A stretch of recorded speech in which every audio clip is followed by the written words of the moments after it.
السلام علیکم ورحمۃ اللہ وبرکاتہ۔ الحمد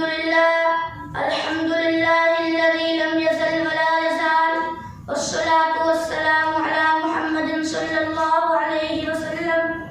وعلی آلہ واصحابہ صاحب الکمال، اما بعد، فقد قال اللہ تعالی فی القرآن المجید والفرقان الحمید،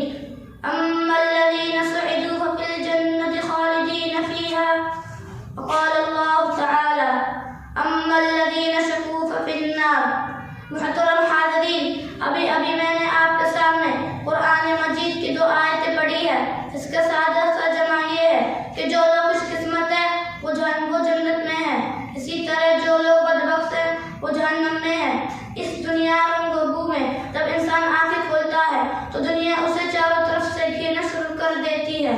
جس طرح کنویں کے مینڈی سمجھتا ہے اس کی دنیا کنواں ہے، اس طرح کم عقل انسان یہ باور کر لیتا ہے کہ اسے ہمیشہ اس دنیا میں رہنا ہے، اور اگر بالفرض کی مرنا بھی ہوگا تو فنا ہو جائے گا، ہڈیاں خستہ ہو جائیں گی، جسم کے اعضاء ٹکڑے ٹکڑے ہو جائیں گے، اور اس سے اس دنیا کے بارے میں کوئی سوال نہیں کیا جائے گا۔ مگر اس دنیا میں انبیاء علیہ السلام تشریف لائے، انہوں نے بتایا کہ تمہارا تصور انتہائی غلط ہے، یہ دنیا امتحان گاہ ہے، یہاں تم آزمانے کے لیے بھیجے گئے ہو، یہاں کی تمہاری ہر حرکت اور ہر سکون کا حساب ہوگا۔ اگر اس دنیا کے رہنے والے انسان نیک عمل کریں گے، صحیح راستے پر چلیں گے، حق و صداقت کے علم بردار رہیں گے، خالق کائنات کے احکام کے مطابق اپنی زندگی گزاریں گے، تو پھر مرنے کے بعد کامیابی ان کے قدم چومے گی۔ اور اگر اس دنیا کے بسنے والے انسان سرکشی اور غرور کے راستے پر چلیں گے، خدا کی بنائی ہوئی زمین پر اکڑ کر چلنا چاہیں گے، ظلم ستم کی چنگاریوں سے اپنے بھائیوں کو جلانا چاہیں گے، تو ایک دن آئے گا جب اسے اپنے کیے کا حساب دینا ہوگا، جب اس سے پوچھا جائے گا تمہیں تو ہاتھ دیے گئے تھے تاکہ تم کسی غریب کی امداد کر سکو، تمہیں تو آنکھیں دی گئی تھی تاکہ تم صحیح اور غلط کی تمیز کر سکو، تمہیں تو پیر دیے گئے تھے تاکہ تم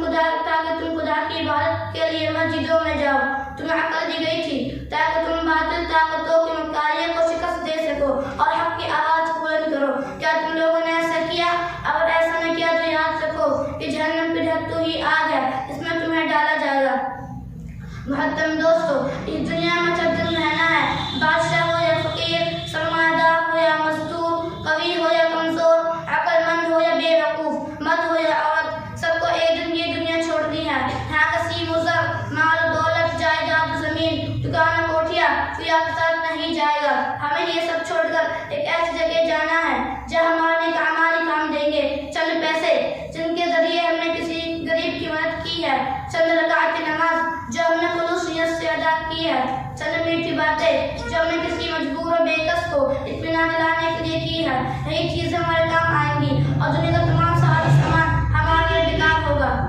سچ کہا ہے کہنے والے نے، تو الصحابات کو چھوڑ میاں مت دیش بدیش پھر مارا، قضا کیا جل کا لوٹے ہے دن رات بجا کر نکارا، کیا بدیا بھیسا بے شتر کیا گونی پلہ سر بھارا، سب ٹھاٹ پڑا رہ جائے گا جب لاد چلے گا بنجارا۔ محترم دوستو، جب موت آئے گی تو آپ کو 1 منٹ کیا 1 سیکنڈ کی فرصت نہیں دے گی۔ دوستو، ہمیں اس